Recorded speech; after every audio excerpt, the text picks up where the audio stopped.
Hello बच्चों, चलिए प्रश्न पढ़ते हैं। तो प्रश्न में दिया गया है, एक आवर्तबीजी भ्रूणकोश में तंतु रूप समुच्चय का क्या कार्य होता है। तो हमारे पास विकल्प हैं।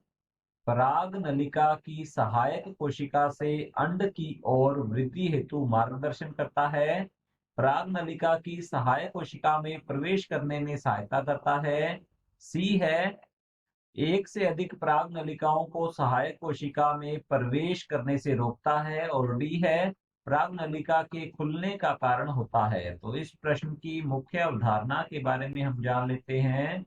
तो यहाँ लिखेंगे हम मुख्य अवधारणा। इस प्रश्न की मुख्य अवधारणा है हमारे पास तंतु रूप समुच्चय। तो यह प्रश्न जो है तंतु रूप समुच्चय से संबंधित है।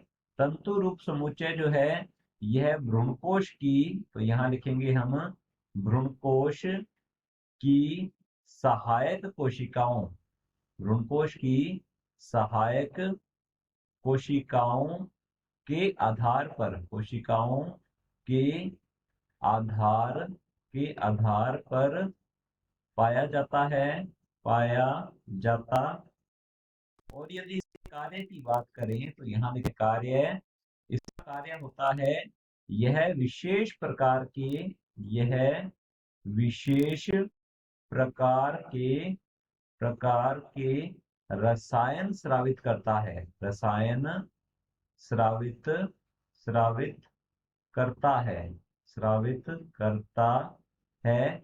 और ये जो रसायन है इनका मुख्य कार्य होता है ये पराग नली को आकर्षित करते हैं। ये रसायन जो है ये को आकर्षित पराग नली को आकर्षित करते हैं करते हैं।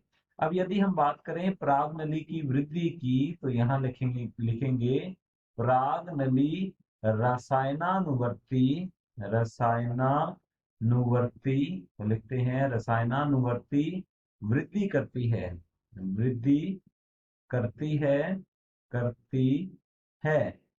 तो ये जो हमारे पास तंतु रूप समुच्चय हैं ये सहायक कोशिकाओं के आधार भाग पर पाए जाते हैं। वहां रहते हुए ये विशेष रसायनों को स्रावित करते हैं जिससे कि पराग नली इनकी ओर आकर्षित होती है। अर्थात पराग नली जो है रसायनानुवर्ती वृद्धि करती है, और यह वृद्धि करते हुए भ्रूणकोश में सहायक कोशिकाओं से प्रवेश करती है। तो यहाँ लिखते हैं पराग नली जो है, पराग नली भ्रूणकोश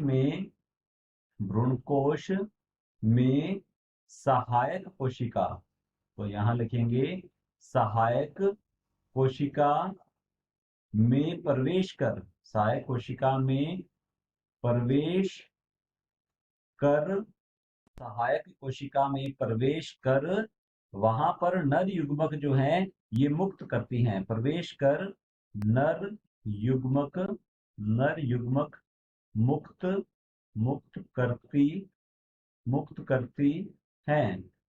तो सबसे पहले जो परागनली है यह सहायक कोशिका में प्रवेश करती है, और सहायक कोशिका में प्रवेश के लिए इस परागनली को आकर्षित करता है तंतु रूप समुच्चय। अर्थात हम कह सकते हैं कि तंतु रूप समुच्चय जो है यह परागनली का सहायक कोशिका में प्रवेश करने में सहायता करता है। तो हमारा जो प्रश्न है, एक आवर्तबीजी भ्रूणकोश में तंतु रूप समुच्चय का क्या कार्य होता है। तो पहला विकल्प है पराग नलिका की सहायक कोशिका से अंड की ओर वृद्धि हेतु मार्गदर्शन करता है। तो हमारा ए विकल्प गलत होगा।